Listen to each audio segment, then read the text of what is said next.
जय श्री गणेश। नमस्कार, मैं आचार्य संजय द्विवेदी। मेरे समस्त प्रबुद्ध दर्शकों का मेरे चैनल पर हार्दिक स्वागत है। आज मैं कर्क राशि का दिसंबर माह का मासिक राशिफल लेकर आपके सम्मुख उपस्थित हूं। दिसंबर माह में जो ग्रहों की स्थितियां हैं, जो ग्रहों के राशि परिवर्तन है, उनके अनुसार ये माह किस प्रकार का फल देने वाला है, किस प्रकार के लाभ मिल सकते हैं, कहां पर कौन सा भाव प्रबल होगा, कहां कितना लाभ ले पाएंगे, कहां पर समस्या आ सकती है, उसका क्या निराकरण है, संपूर्ण विश्लेषण मैं पूर्ण तर्क के साथ करने जा रहा हूं। प्रिय दर्शकों, ये राशिफल आपके चंद्र राशि पर आधारित है, अर्थात आपकी जन्म कुंडली में यदि 4 नंबर में चंद्रमा का गोचर है तो आपकी चंद्र राशि कर्क है। कर्क राशि चंद्रमा की राशि है, जहां पर वर्तमान समय में शनिदेव की ढैया का प्रभाव चल रहा है। जब शनिदेव की ढैया का प्रभाव होता है तो कहीं ना कहीं जीवन में संघर्ष बढ़ जाते हैं। 1 दिसंबर को जो कर्क राशि के ग्रहों की स्थितियां होंगी वो इस प्रकार हैं।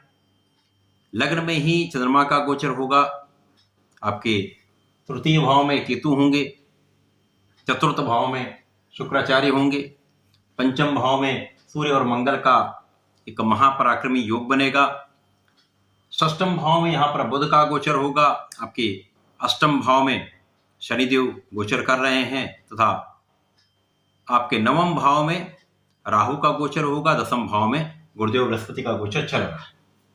इस प्रकार से ये ग्रही स्थितियां हैं।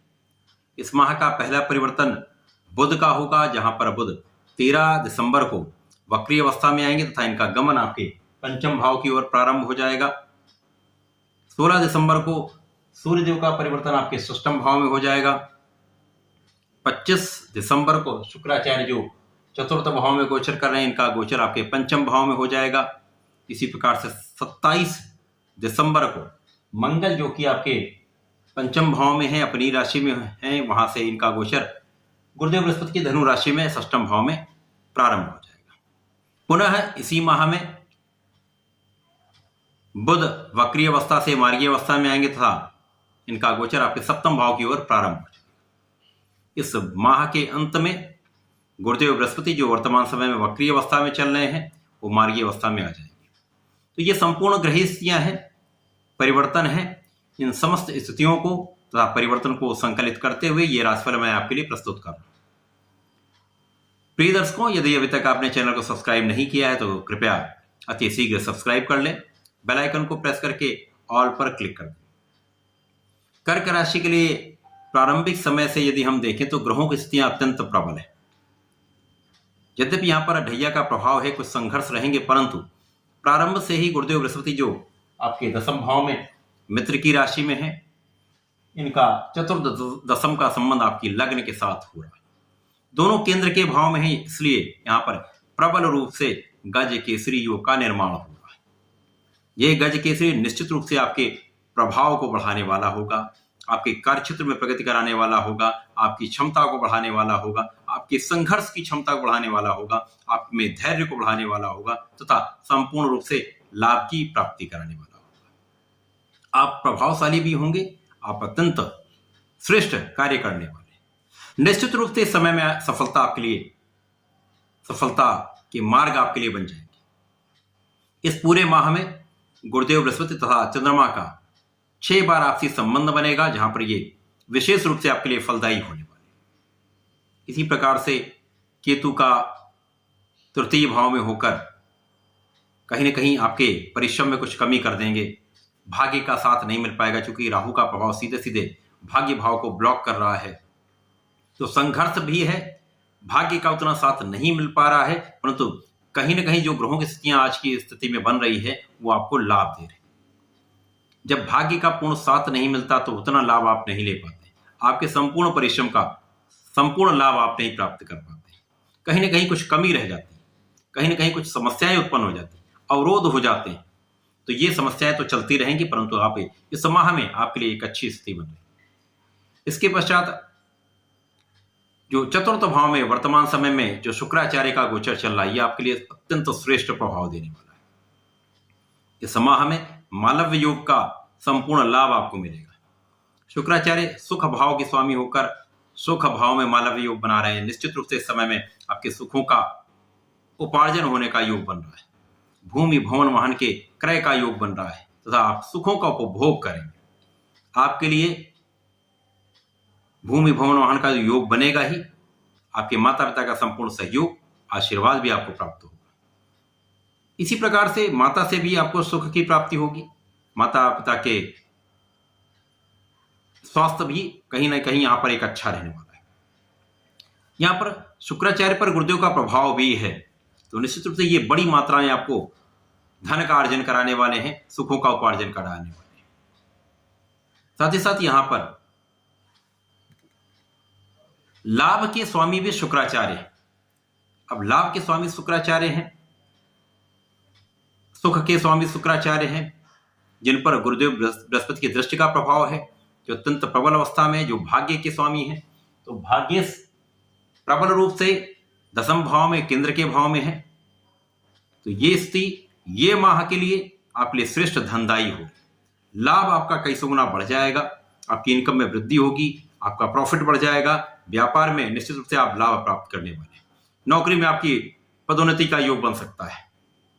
श्रेष्ठ कार्य से श्रेष्ठ लाभ आप प्राप्त करने वाले। इसी प्रकार से यहां पर यदि देखें तो सूर्य मंगल का एक महापराक्रमी योग आपके पंचम भाव में है, जहां पर आपके शिक्षा ज्ञान का संपूर्ण लाभ आप लेने वाले हैं। शिक्षा प्रतियोगिता में सफलता प्राप्त करके सरकारी नौकरी के प्रयास के लिए यदि आप प्रयत्न कर रहे हैं तो निश्चित रूप से यह समय आपके लिए श्रेष्ठ लाभदायक है। आपको सफलता मिलने का पूर्ण योग बन रहा है। संतान का पक्ष भी बलवान रहेगा, संतान से भी आपको लाभ की प्राप्ति निश्चित होनी है। जो लोग सरकारी नौकरी में हैं उनके लिए विशेष योग बन रहे हैं। यहाँ पर पदोन्नति के साथ साथ धन का विशेष लाभ मिलने वाला है। प्रेम संबंध के लिए ये समय अच्छा नहीं है, यहाँ पर सोच विचार कर आपको निर्णय लेना चाहिए। इसके पश्चात यदि देखें तो मंगल का संबंध शनिदेव से बन रहा है। कहीं न कहीं शनिदेव जो आपके आयु की रक्षा कर रहे हैं, परंतु कुछ रोगों की संभावना बन जाती है। अपने जीवन शैली में आपको परिवर्तन करना होगा, क्योंकि वैसे भी यहाँ पर स्वास्थ्य समस्याएं भी होती हैं। इनडाइजेशन की समस्या हो सकती है, जल से संबंधित कुछ रोग हो सकते हैं। तो सोच विचार कर अपने जीवन को चलाएं तथा खाने पीने पर संपूर्ण नियंत्रण रखें। अपने स्वस्थ जीवन शैली को आप अडॉप्ट करें। बुध जो वर्तमान समय में षष्ठम भाव में गोचर कर रहे हैं, गुरुदेव की राशि में होकर गुरुदेव से दृष्ट हैं। यहां पर कुछ स्वास्थ्य समस्याएं, एलर्जी की समस्या या मौसम के रोग हो सकते हैं, चर्म रोग से संबंधित समस्या हो सकती है। परंतु गुरुदेव का प्रभाव आपको समस्त समस्याओं से बचाने वाला भी है, कष्टों से निकालने वाला भी है, आपके ऋणों से आपको बचाने वाला है। आपके जो ऋण बढ़ रहे हैं उन पर एक नियंत्रण हो जाएगा। तो शत्रुओं पर कहीं न कहीं शत्रुओं से बचाव भी यहाँ पर होने वाला है। बहुत सारे कष्टों से आप बचने वाले, अवरोधों से बचने वाले। अब चूंकि यहाँ पर बुध द्वादश के भी स्वामी है तथा यहाँ पर आपके पराक्रम के भी स्वामी है, तो व्यय बढ़ सकता है। और यहाँ पर आपका परिश्रम उतना अच्छा नहीं होगा, जिसके कारण कुछ व्यय बढ़ेंगे, लाभ कम होगा। परंतु बुध का जो दृष्टि प्रभाव है आपके द्वादश भाव पर है, तो विदेशी व्यापार से एक अच्छा लाभ मिल सकता है। जो लोग विदेश में रहकर कार्य कर रहे हैं उनके लिए एक अच्छी स्थिति बन रही, धन की स्थिति बन रही। जो शनिदेव है, शनिदेव का प्रभाव अष्टम भाव में होकर आपकी आयु की रक्षा करने का है, परंतु कहीं न कहीं कार्यक्षेत्र में एक निर्बलता शनिदेव देते हैं, क्योंकि प्रथम दृष्टि का प्रभाव जो तीसरे भाव पर होती है सदा ही एक कष्टकारी स्थिति बनाती है। परंतु वहां पर गुरुदेव बृहस्पति हैं तो एक संतुलन की स्थिति बन रही है। कुछ संघर्ष बढ़ेंगे, लोगों का उतना सहयोग आपको नहीं मिलेगा, उच्चाधिकारियों से उतनी अच्छी नहीं बनती है, परंतु कुल मिलाकर आपका कार्यक्षेत्र चलने वाला है। कार्यक्षेत्र में आप लाभ लेने वाले। मतभेद होते हुए भी यहाँ पर आपको लाभ की प्राप्ति इस माह में तो अवश्य होगी। रिसर्च के क्षेत्र में एक अच्छा कार्य कर सकते हैं। धन का आगमन होगा, धन का संचय नहीं हो पाएगा। धन संचय के बारे में आपको सोचना होगा। इसी प्रकार से आपके ज्ञान में तो 100% वृद्धि होने का पूरा योग है। जो विशेष शिक्षा लेना चाहते हैं, स्पेसिफिक क्वालिफिकेशन लेना चाहते हैं, रिसर्च का कार्य करना चाहते हैं, आध्यात्मिक ज्ञान प्राप्त करना चाहते हैं, उनके लिए श्रेष्ठ समय को अत्यंत लाभ मिलने वाला है। तो ये विशेष स्थिति बन रही। अब बुध जब 13 दिसंबर से वक्री अवस्था में आएंगे तो ये पंचम की ओर प्रस्थान करना प्रारंभ कर देंगे, जिससे आपके स्वास्थ्य समस्याएं कम होना प्रारंभ हो जाएंगी, आपके बल में वृद्धि होना प्रारंभ हो जाएगा तथा आपका पंचम प्रबल होना प्रारंभ हो जाएगा, जहां पर विशेष रूप से आपकी बुद्धि का बल अत्यंत श्रेष्ठ फलदायी हो जाएगा। तो ज्ञान भी बढ़ेगा, बुद्धि का बल भी अच्छा लाभ देगा, तो डिसीजन आपके बहुत अच्छे रहने वाले, आपका कैलकुलेशन बहुत सटीक रहने वाला है। सूर्यदेव फिर आपके षष्ठम भाव में प्रवेश कर जाएंगे। सूर्य का षष्ठम में प्रवेश एक तरह का भाव में प्रवेश है, परंतु सूर्य को किसी प्रकार का कोई त्रिको दोष नहीं लगता है, परंतु यहां पर सिर दर्द की समस्या अथवा आंखों की समस्या हो सकती है, सावधान रहना होगा। परंतु शत्रुहंता योग बन जाएगा, जिससे आपके शत्रुओं का विनाश निश्चित है। जो शत्रु आपको परेशान कर रहे थे, सूर्यदेव का प्रभाव इन शत्रुओं का पराभव कर देगा। इसके पश्चात शुक्राचार्य जो चतुर्थ भाव में अत्यंत प्रबल स्थिति में आपको लाभ दे रहे हैं, यहां से इनका गमन आपके पंचम की ओर हो जाएगा। अब यहां पर मित्र की राशि नहीं है, परंतु यहां पर ज्ञान के भाव में शुक्राचार्य होंगे, तो कहीं ना कहीं जो विद्यार्थी गण हैं सुख साधनों का उपभोग तो करेंगे, परंतु मन कल्पनाशीलता में चला जाएगा। भ्रामक स्थितियां बनती हैं, प्रेम संबंधों की ओर अग्रसर हो जाता है व्यक्ति, पढ़ाई में कम मन लगता है तथा पढ़ाई का क्षेत्र कहीं ना कहीं एक अवरुद्ध हो जाता है। ध्यान देना चाहिए, अपने आत्मबल को प्रबल करना चाहिए। पूरे समय में आपको प्रत्येक दिन भगवान सूर्यदेव को जल अवश्य देना चाहिए, क्योंकि आप सूर्य भी षष्ठम भाव में है, तो सूर्यदेव को जल देंगे तो आपका आत्मबल प्रबल हो जाएगा, कॉन्फिडेंस अच्छा रहता है, तो आपको डिसीजन लेना आसान हो जाता है।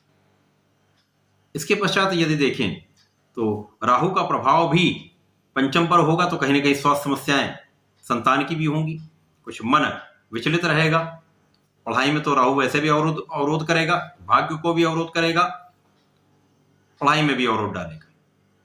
जब तक सूर्य और मंगल का प्रभाव था तो ये चीजें कम थी, परंतु जब यहाँ पर मंगल बुध जो मित्र नहीं है, जब ये ऐसी स्थिति बनेगी तो कहीं ना कहीं से ये समस्या उत्पन्न होगी। मंगल यहाँ पर अच्छी स्थिति में है, जो रोचक योग में है, तो लाभ तो आपको मिलता रहेगा, कहीं ना कहीं आपका एक संतुलन बना रहेगा। मंगल का जब परिवर्तन आपके षष्ठम भाव में हो जाएगा, तब स्थिति कहीं ना कहीं एक कष्टदायक हो जाएगी, तब आपकी पढ़ाई का भाव निर्बल हो जाएगा, संतान का पक्ष भी कुछ निर्बल होगा, जहां संतान के स्वास्थ्य में कुछ समस्या होगी। प्रेम संबंधों के आप अग्रसर होंगे, लेकिन वहां पर भी धोखे मिलने की संभावना बढ़ जाती है। पढ़ाई कहीं ना कहीं से बाधित हो जाती है। यहाँ पर बहुत सोच विचार कर आपको चलना होगा, अपने मन को प्रबल करना होगा, मन को विचलित होने से बचाना होगा, मन की चंचलता पर पूर्ण नियंत्रण रखना होगा। इसके पश्चात बुध जब पुनः षष्ठम भाव में आ जाएंगे तो यहाँ पर त्रिग्रही योग बन जाएगा। 28 दिसंबर को ऐसा योग बनेगा जहां पर त्रिग्रही योग षष्ठम भाव में होगा, तो शत्रुओं पर विजय, विदेश से लाभ, विदेशी सेवाओं में विशेष लाभ मिलेगा, विदेशी व्यापार से सर्वश्रेष्ठ लाभ आप लेने वाले। तो ये माह कहीं ना कहीं से आपके लिए कुछ विशेष स्थितियां बना रहा है। प्रारंभिक समय में कुछ विशेष धन का लाभ भी दे रहा है। गुरुदेव तथा चंद्रमा का संबंध आपके मन को प्रबल करने वाला है, मन को विचलन से बचाने वाला है, परंतु आपको कहीं ना कहीं अपने मन पर संपूर्ण नियंत्रण रखना ही होगा, भटकने से बचना होगा। यदि आप ऐसा कर लेते हैं तो ये महाविशेष लाभकारी होगा। आपको प्रत्येक दिन भगवान भोलेनाथ पर जलार्चन करना चाहिए, सोमवार को दुग्धाभिषेक अवश्य करना चाहिए। यदि आप ऐसा कर लेंगे तो निश्चित रूप से आपके मन की प्रबलता आपको प्राप्त होगी, संपूर्ण नियंत्रण भी होगा, लाभ की वृद्धि हो जाएगी। तो ऐसा करके इसका लाभ लें। धन्यवाद, नमस्कार।